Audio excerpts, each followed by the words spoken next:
বেগম খালেদা জিয়া আজকে নাই, তাই কিন্তু আমার লইয়া আইছে। তাই যখন লন্ডন চিকিৎসা শেষে কাতারি আর অ্যাম্বুলেন্স ওগুত করিয়া আমার ওয়াইফ দুইজনও আমরা এক গেছি দেশও আনিয়ে তাই আমার কইছে যে দেশত তাকে দেশের মানুষের সেবা করা লাগে। আমিও কথা দিছি যে আমি যতদিন বাঁচমু দেশও তার দেশের মানুষের সেবা করবো ইনশাল্লাহ। এবং আমি এবার লন্ডন 3 দিনও লেগে গেছিলাম, গিয়ে আমার ব্রিটিশ পাসপোর্ট এবং সিটিজেনশিপ আমি জমা দিয়েছি, বেগম খালেদা জিয়ার কথা দিছি।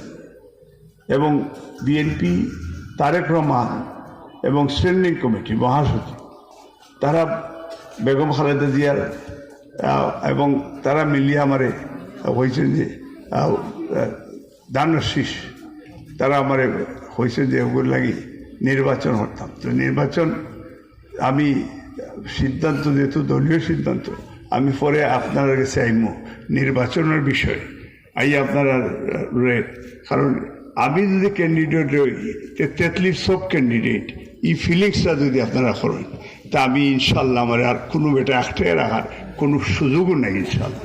কারণ এই ক্যাপাসিটি এই তেতলির মানুষের আছে আমি বিশ্বাস করি। তো আমার একটু মনোবলও আছে।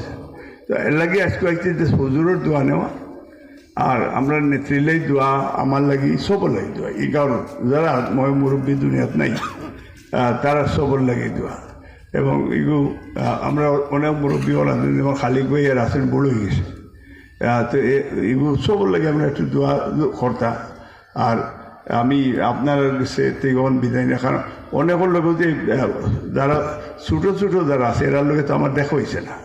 আমি দেখলাম ওয়াজও ছিল না, যদিও তারা আমার কইছে নাইতাম, বাট এগুলো তো না হইলেও আমি এলাম। মানে আজকেও ওদের বেটুয়ার একটা আজকেও প্রায় 1000-2000 মানুষ আছে, তারাও ম্যাডামলে একটা দোয়া করছে। ওখান আবার দৌড়াদৌড় একটা দোয়া তারাও ম্যাডামলে দোয়া করতে।